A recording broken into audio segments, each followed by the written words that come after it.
headquarters perspective, we also have a governance role where there is regular reporting and oversight on a broad number of operations across the country. They use that for multiple purposes. Just as a matter of time, thank you for that response. Another question is, can you elaborate on what the charges would be in general for anyone who has falsified documents, task authorizations, or overbilled the government with fraudulent information?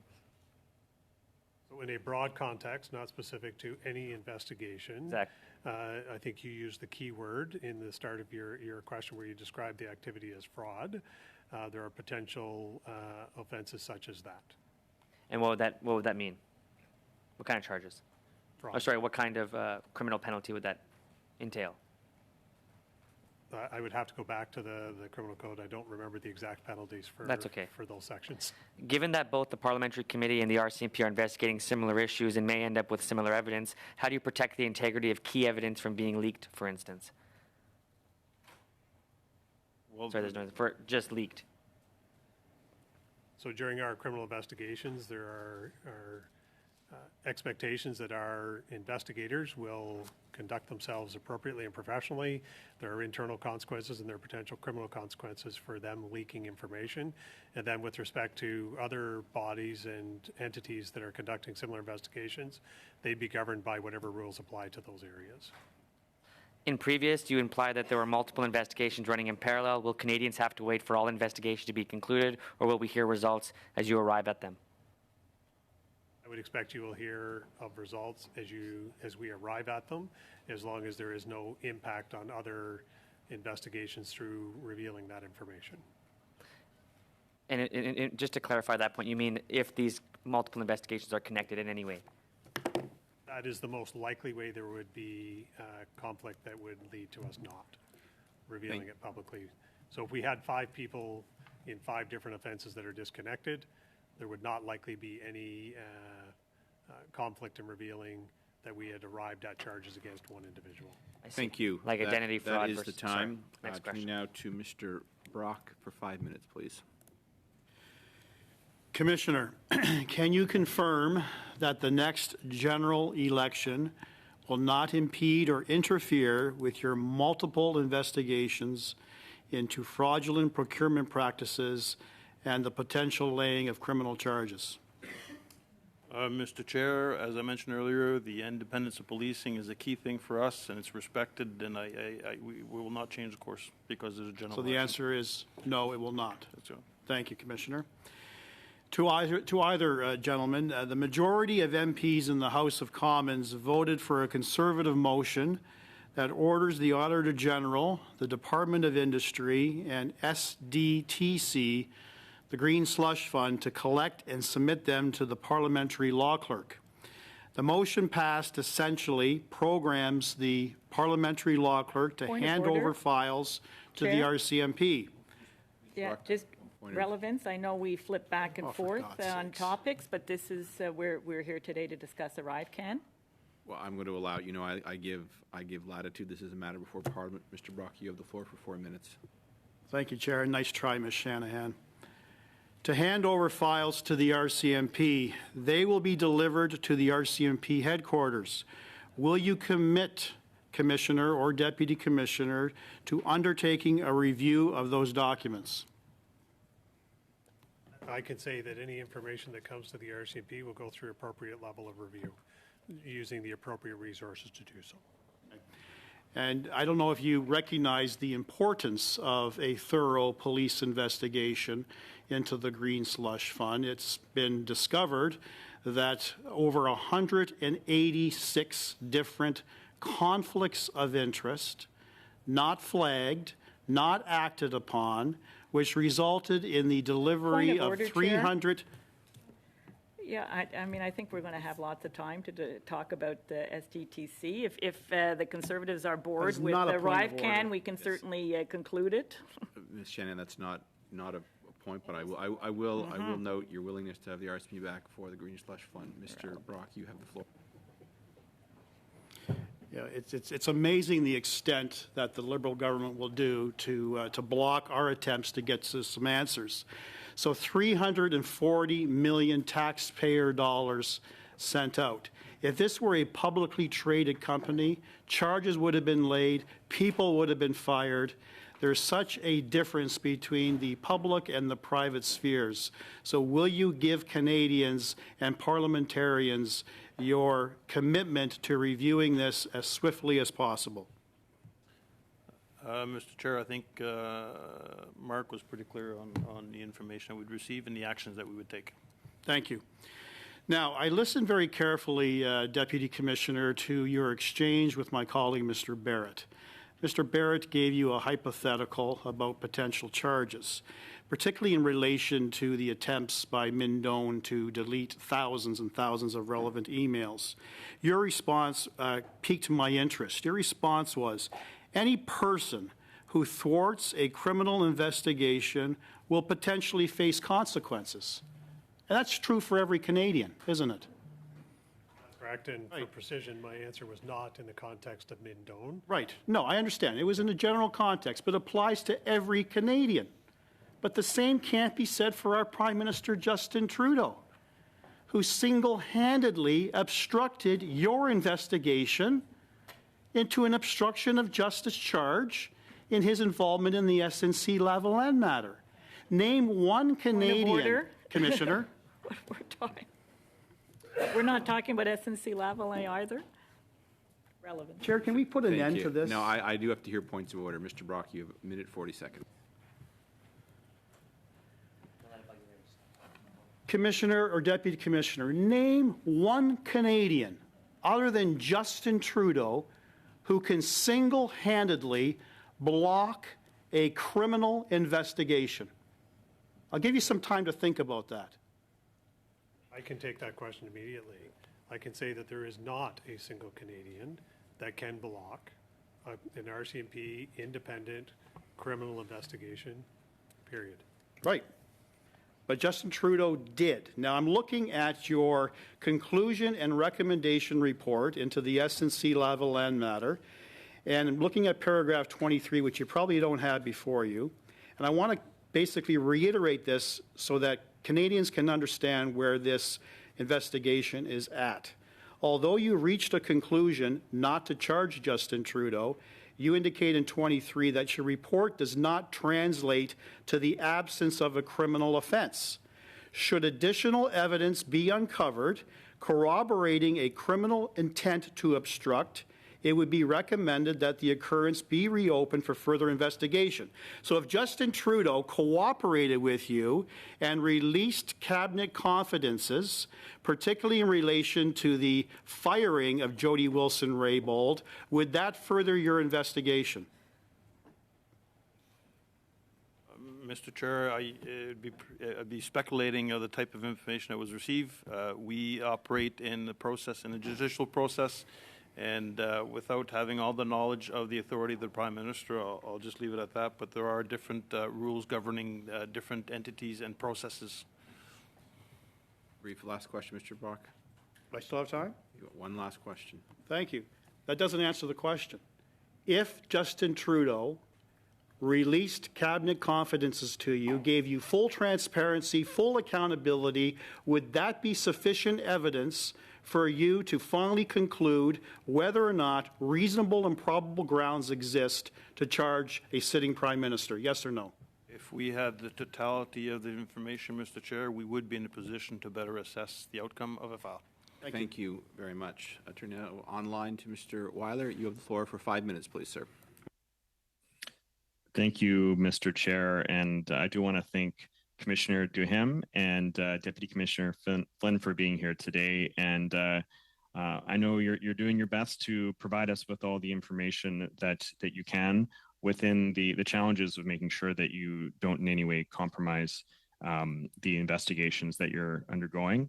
And certainly a lot of this questioning would be easier at the conclusion of an investigation to provide light without providing a risk of that kind of a compromise of the investigation. But Commissioner, I was hoping you might be able to share with this committee if the RCMP or can the RCMP compel information from the government or its agencies in order to aid in investigations? So, Mr. Chair, my experience is, again, as I mentioned earlier, we need the right documents, judicial process to obtain information from other government departments so we can introduce them in a judicial procedures if we get to the point that we lay charges. Thank you, Commissioner. In terms of the resources that you have at your disposal, would you say that those resources are robust enough to pursue these types of investigations? Mr. Chair, I have full confidence in the investigators that we have, and on occasion, it's happened on occasion that we had to get subject matter experts from outside of law enforcement to help us better understand the type of files that we're investigating. And Commissioner, could you maybe just please expand on what the process might be for accessing those types of external resources to help in these types of investigations? We would consult with other policing colleagues, or look at the academy side where some of them are SMEs in certain field. It could be fraud. It could be any type of field that could help our investigators, educate our investigators, but also help them in the investigation. Thank you. So whether that's an investigation looking at public officials or whether that's an investigation looking at organized crime, terrorism, or so forth, do you feel that the RCMP has sufficient resources? Well, I always say when you ask a chief of police or commissioner if we have sufficient resources, every chief of police across the country would say we never have enough resources because we want to do everything. The RCMP has resources in which the environment in which we operate shifts. I wouldn't say daily, but shifts quite rapidly, where we prioritize the files that we have, keeping in mind public safety is the number one priority for the organization. Thank you, and I certainly take your point on that. And complex cases like this, or perhaps thinking of things like financial crime and money laundering, these are areas that are quickly evolving, and I understand that it's important that law enforcement has the right resources to be able to combat continually evolving nature of those threats. But changing tacks a little bit, I was hoping you might be able to describe to this committee what the risks might be of prematurely divulging too much information related to an ongoing investigation. Yeah, the risk is to the integrity of the investigation itself, and if we were to start releasing names of people that were interviewing, accused, you could find yourself or putting these people at risk. You could put at risk other people that are associated to these people that are hiding evidence, and that's one of the reasons why we don't release names that until if charges are laid, then through the judicial process that's made public. That's when we'll comment, but throughout the investigation, we do not comment out of respect to keeping the integrity of the investigation. Thank you. And we know that the work done by parliamentary committees is very important. And it is a way that members are able to hold the government and its agencies accountable. But we also know that it's equally important for law enforcement to maintain their operational independence, as we've discussed so far today, and to preserve the integrity of investigations. So how can we as parliamentarians balance our roles and responsibilities to look at and evaluate information in committees which is in the public interest without interfering or compromising an ongoing criminal investigation? I think it's important, Mr. Chair, that people recognize that you are governed by a set of rules and parameters when you hold your hearings, and that's why people feel come to these committees and can speak freely. On the judicial side of things, on the criminal operations side of things, obviously the parameters are slightly different. I encourage the committee to continue to do their work, and if we can gain a better understanding of existing situation, I think it's a benefit to everyone. Thank you very much. That is the time now beginning the fourth and final round. Mr. Stewart, you have the floor for 5 minutes, please.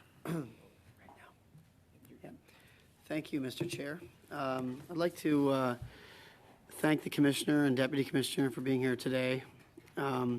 With both the Chair of the committee and I being from New Brunswick, I would like to start off by paying respect to our 3 fallen heroes from Moncton. It's been 10 years this month since we lost RCMP Constables Fabrice Gévaudan, Dave Ross, and Douglas Larch. Our thoughts and prayers are with their families whose lives were changed forever that tragic June day in Moncton. We will never forget the bravery of the three men and their RCMP colleagues showed protecting their fellow citizens at my home province in New Brunswick. One of the questions I have here today is, I understand the RCMP has a budget of $49 million for the foreign interference investigation. I'm just curious to see if there's a separate budget for the RCMP to investigate the ArriveCan scandal, and if so, what's the amount for that budget?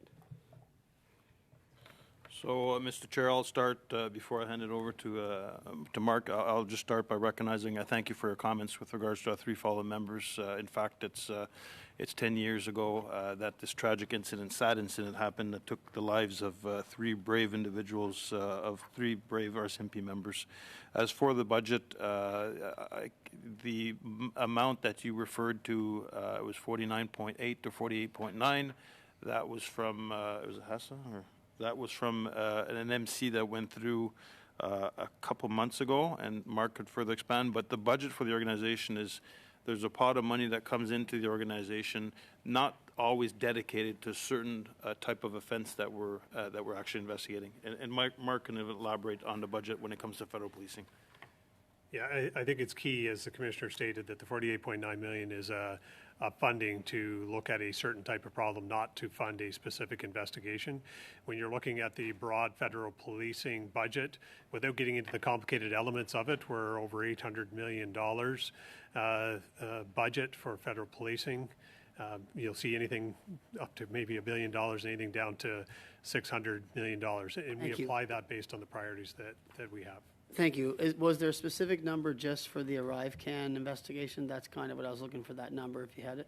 Okay, so we do not allocate a set number of dollars. There are investigative documents that do speak to budget projections for investigations, but they are certainly not limited to that. It is all just to inform senior management what an investigation is costing, so we can include that in our projections. Okay, thank you. One of the questions I had, this has never been my sort of immediate file, but I've had a lot of questions about it over the past year. One thing that really struck me, and it could be coincidental, but I was curious to find out your opinion. The day that Christian Firth was brought before the bar, during that testimony, what's that? Barn or? Not the barn, the bar. Oh, the bar. yeah.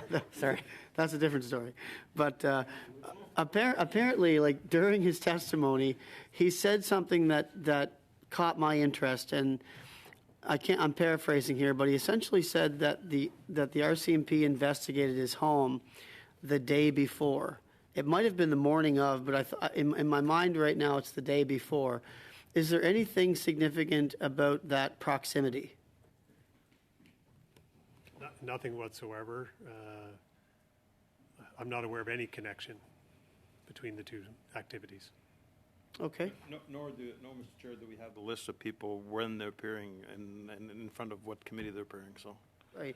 Well, no, this was the second time it had happened in history, and the first time in 111 years. So it was very publicly known that something significant was going to transpire in the House of Commons. I had never heard of it myself, actually, to be honest, at the time, but I was curious to see if there's a link between the proximity. Do you feel the RCMP has the full cooperation of the Office of the Auditor General to do this investigation? I know the Auditor General. We have a really good relationship, and I am convinced that we have 100% cooperation from her and her team. Okay, thank you. One question I have, it's sort of a hypothetical question, but actually, before I ask it, how much time do I have, Chair? About 10, 15 seconds. You better ask your question. Oh, my God, 10, 15 seconds. Okay. Do you feel that you have sufficient resources, and what would the timeline be to carry out the investigation? So, as I responded earlier, the timeline for any investigation, I never pronounce myself on the timeline, because when you interview one person, that might open to 10 different people that you must interview afterwards. And I use also the example that our cell phones today, if you go 10 years ago, it was just a cell phone, or maybe 15 years ago. Right now, it's a mini computer. Some are encrypted, so it takes additional time for us. And this is just one cell phone. So you can imagine when we seize laptops and whatnot, it just takes more time. Thank you very much. Thank you. Up next is Ms. Yip. You have the floor for 5 minutes, please. Thank you. Have you had any issues receiving information from government agencies such as CBSA, in this case, in the RCMP's investigations? I'm not aware of any issues, but I'm also not at a level to know all those details, but certainly nothing that's been raised to my attention. What about other departments? Again, nothing that's been raised to my attention. Okay. Should Canadians have trust that Canada's rule of law is being upheld? I have significant confidence in Canada's rule of law. Well, that being said, do you feel that public officials are held to a higher standard than the regular public, or is it the same threshold of accountability? Well, there are specific offenses that deal with public officials, anywhere from security clearances, depending on their role, breach of trust type charges, depending on which role the people are in. So there are specific offenses that apply to public officials, again, in the broad sense of it. I wouldn't call that a higher account. The law applies equally to everybody, and there are specific elements of specific offenses that would only apply if an individual is in certain positions of trust. So if it's not higher, then what would you say? It's just part of the job? I wouldn't say it's part of the job. It is a fact that the criminal code applies equally to everyone as to other acts. So if you're in a position that certain actions you undertake or don't undertake through an omission, you could be subject to penalties based on those unique offenses.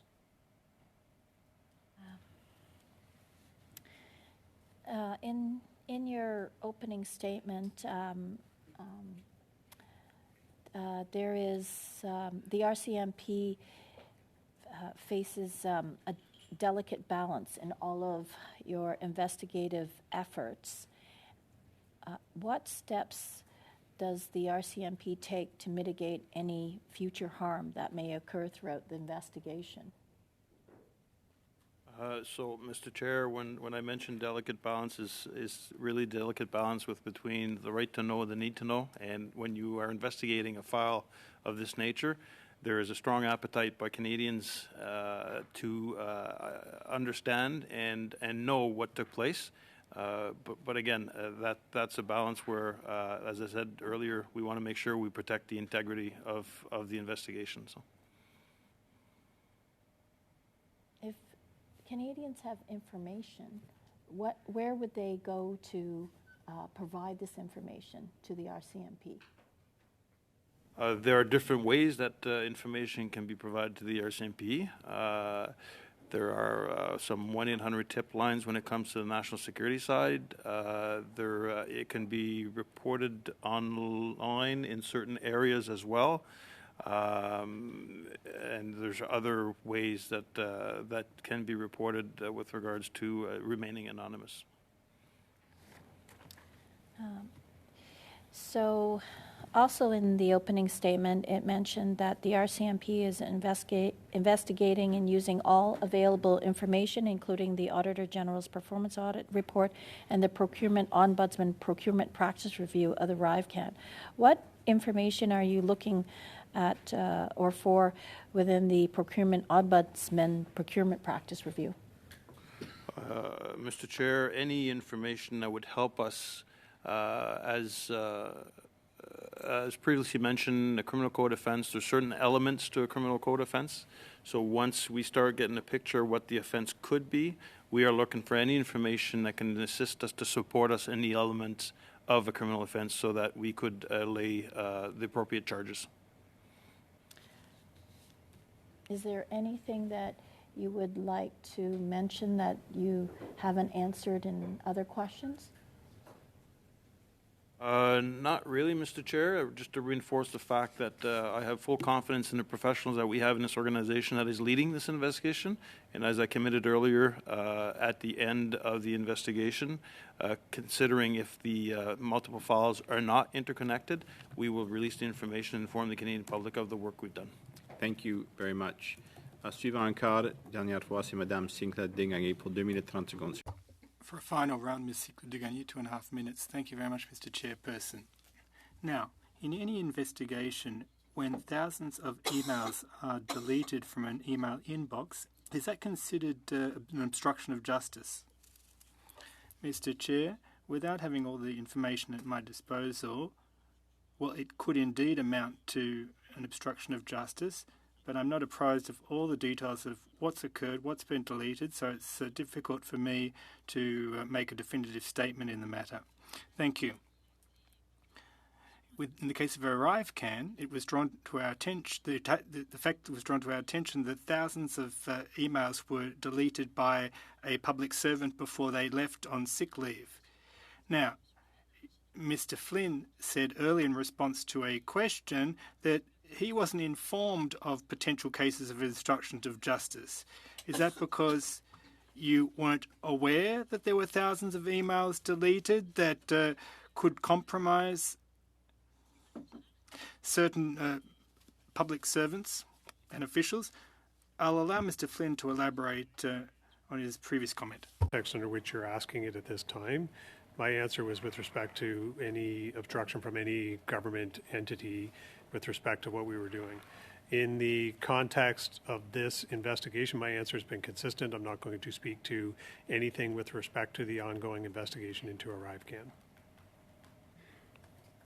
Mais votre réponse. But your answer was that you had never come across any obstruction or cases of non-cooperation from public servants and officials. So if there was no obstruction or cases of no cooperation, well, that's kind of contradictory, isn't it? Deleting thousands of emails amounts in and of itself to obstruction when there's an investigation underway, and we know that that occurred in the case of the ArriveCan investigation, and yet you stated that you were not witness to any single case of obstruction. I'm just trying to wrap my head around that. How is it possible that what you've said is contradictory, is it not? Could you clarify? I believe at all that it is contradictory. What the question, in the context of the question that I was asked that said there was no obstruction, I don't recall the exact details or have a transcript to read of it, but if you'll go back to it, it was with respect to a broad definition that has such and such an organization obstructed. The question you're asking me now is related to a very discrete act of an individual in the context, I believe that you're asking it in the context of an individual within the ArriveCan app. Mais je sais que vous pouvez pas répondre à ça, mais donc. I know you can't answer that specific question, but just to clarify, it is possible, and perhaps you can't say yay or nay, but it is still possible that obstruction did take place in the case of ArriveCan. It is still theoretically a possibility that occurred. Absolutely on an individual basis, but I maintain my answer in the other context that there are not organizations obstructing us in our investigation. Voilà. Donc des Merci individus, mais beaucoup. pas des. So individuals but not organizations. C'est Mr. Desjardins once again for your last 2.5 minutes. Thank you very much, Mr. Chair. To the RCMP Commissioner, are you familiar with the Missing and Murdered Indigenous Women and Girls Inquiry? Yes, Mr. Chair. Are you familiar that it cites, quote, the RCMP have not proven to Canada that they are even capable of holding themselves to account? Are you familiar with that passage? Not familiar with it. Don't remember reading it, but I don't discount that if you're saying that it is in there. I'll take your word for it. You don't remember reading it? Well, it's been a while, and there's a lot of information in the report that came out. Well, I recommend reading it again. The crisis is quite urgent and it's ongoing, I'll turn my attention to the questions I have related to it.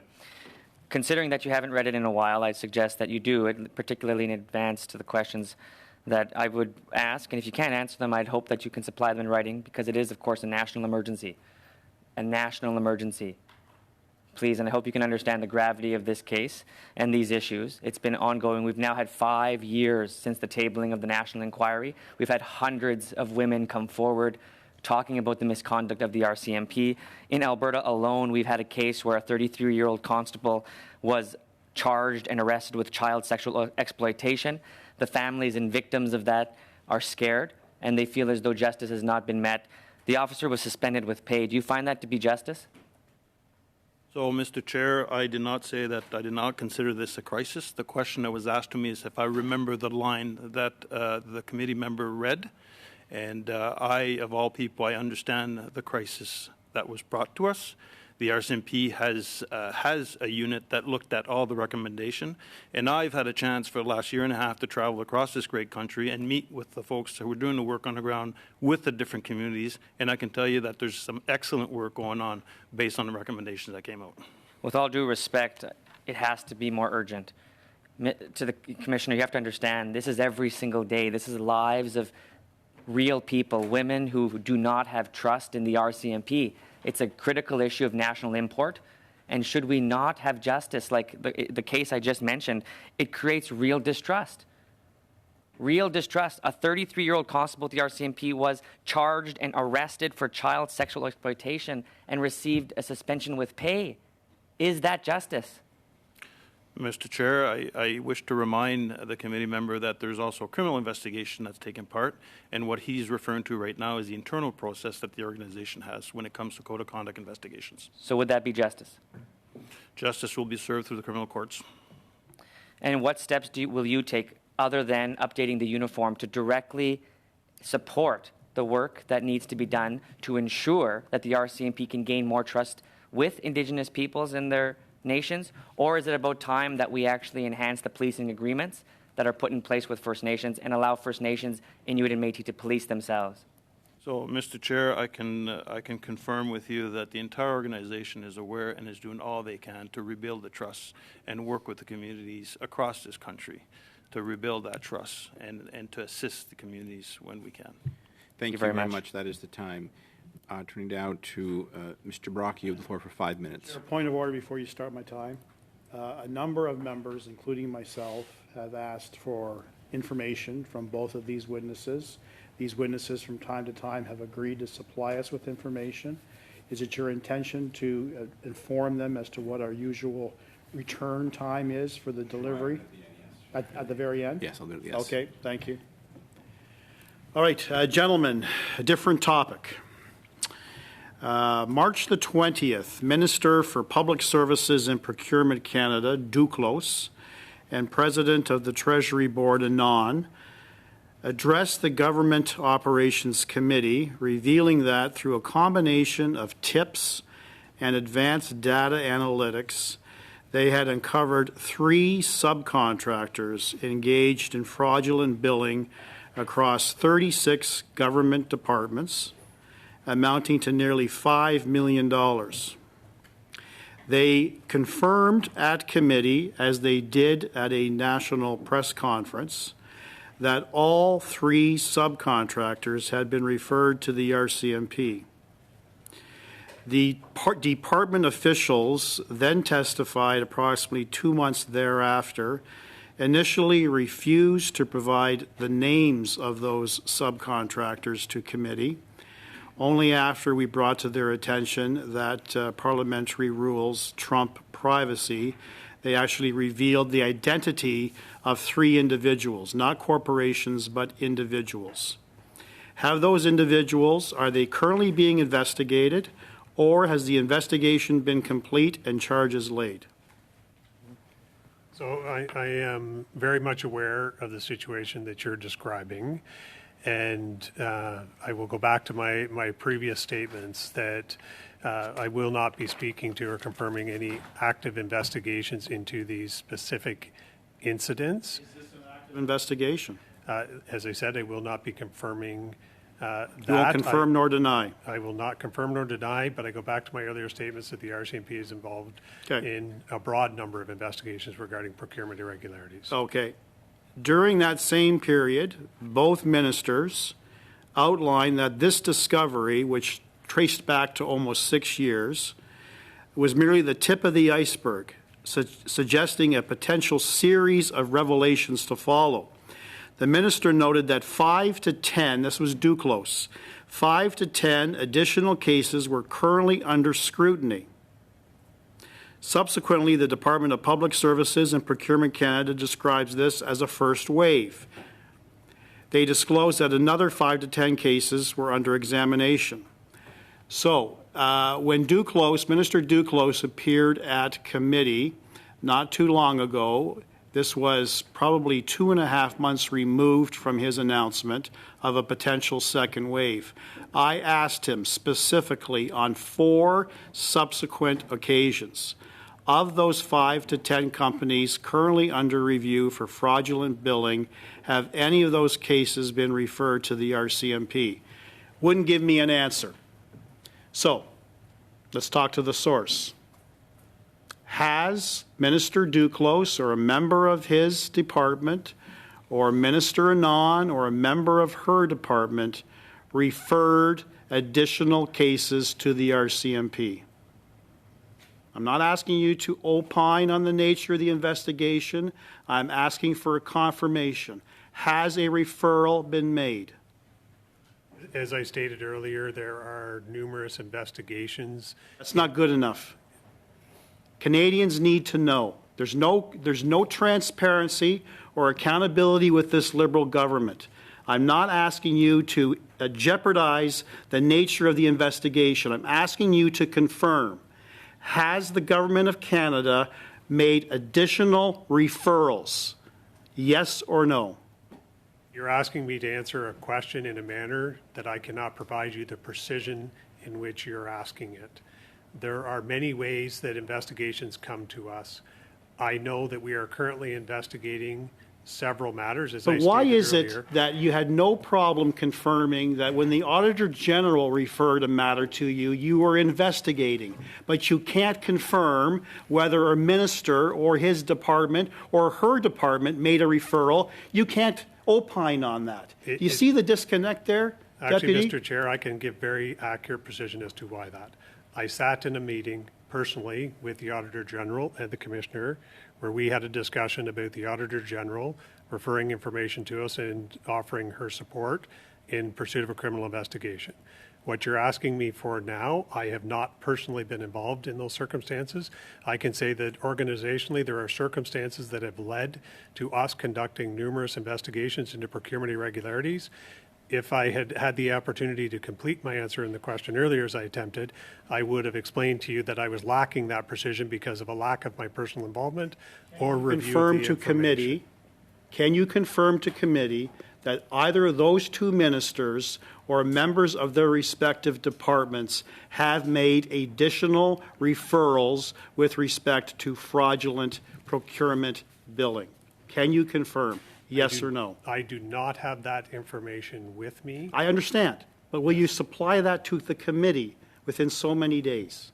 I can undertake to review the files Thank and you. determine if Thank we you. have that Thank you. information. Thank you. That's what I wanted to hear. Thank you so much. Very much.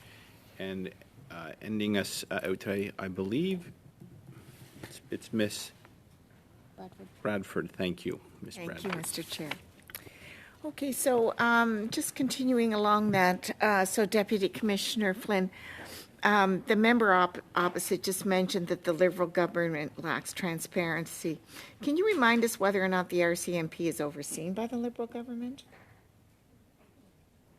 The RCMP is not overseen by the Liberal government. Right. Thanks for clarifying that. Now, you said earlier that you only speak about an ongoing investigation when there's significant public interest or public safety. What meets this threshold? That's a difficult thing to answer. It really depends on the individual circumstances. It is usually in a situation where there is significant public safety risk. You'll hear it in sexual offenders, rather violent offenders that are in a particular area where we will make those announcements. You'll also hear it in where we do duty to warns, where there's threats to harm an individual or murder an individual. In those types of situations is where we will make public statements. So would the ArriveCan application meet that criteria? I would say that it does not have that imminent harm element, but as you know, we have confirmed that we are investigating ArriveCan, and that speaks to other analysis that we do with respect to the jeopardy that could cause, as well as the already existing public visibility of our efforts within that context. Now, was the RCMP aware of the Auditor General's report before it was made public?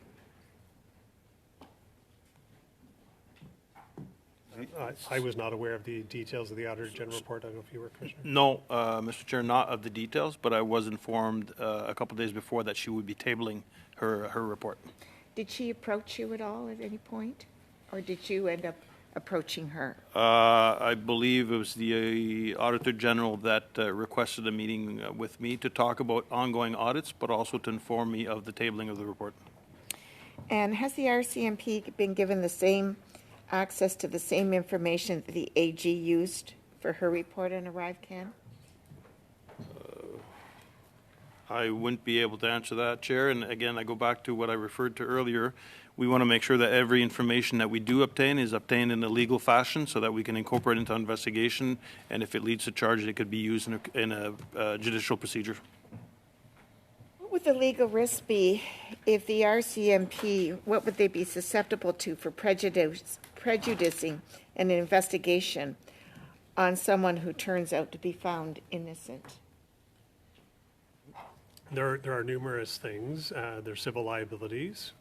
And depending on the circumstances that led to that scenario, there are additional penalties that or consequences that could arrive, neglect of duty, et cetera, if the conduct was so outrageous or egregious. And can the RCMP compel information from the government or its agencies to aid investigations?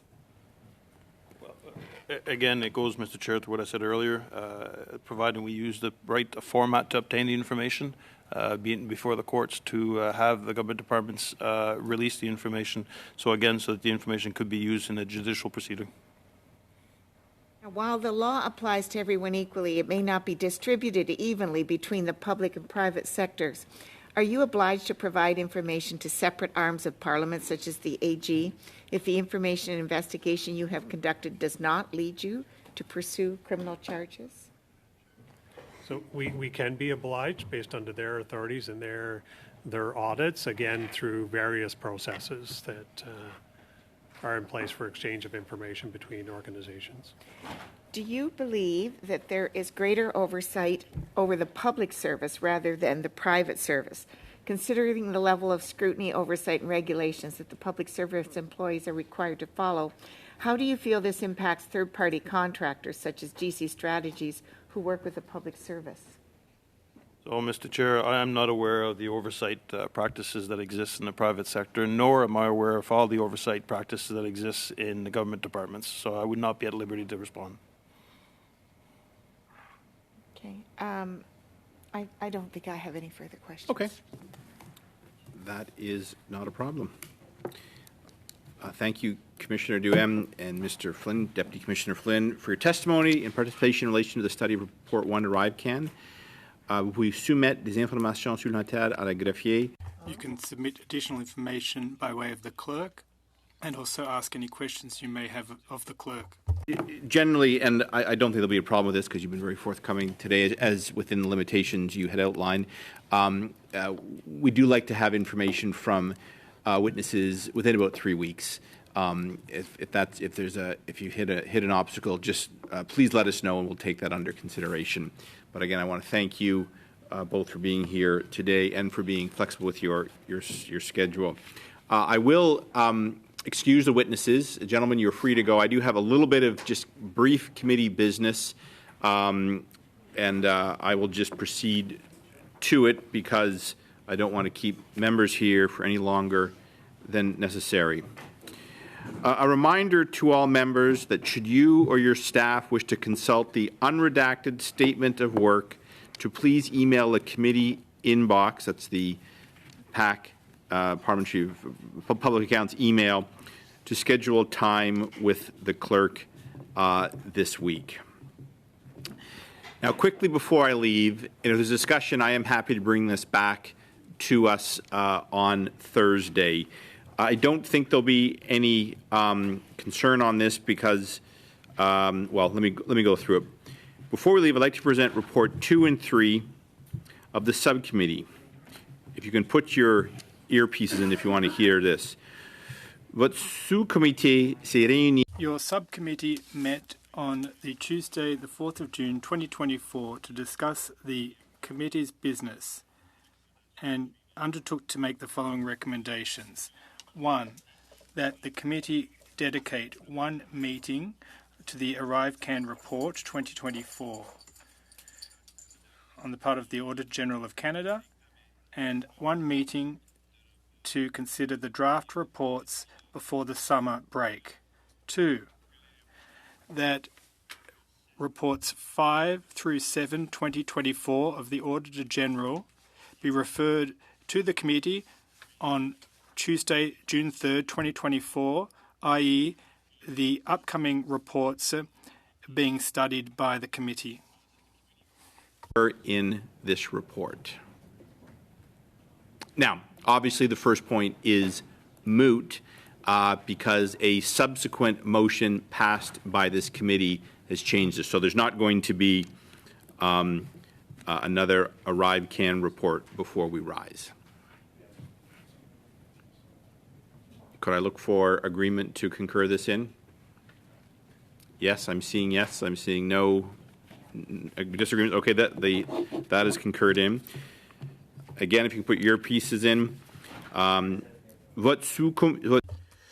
Your subcommittee met yesterday, Monday, 17th of June 2024, to discuss the work of the committee and agree to make the following recommendations. 1, and only 1, that with respect to the committee's consideration of Report 6, Sustainable Development Technology Canada, 2024, reports 5 through 7 of the Auditor General of Canada, that each party send a prioritised list of witnesses to the clerk by 5 p.m. on Tuesday, September 3rd, 2024.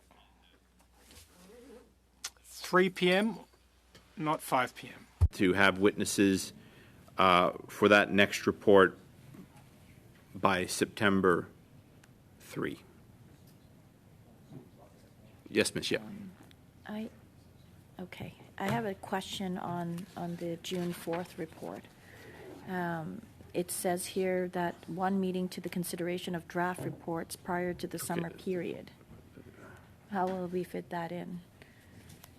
You mean in the previous? Yeah.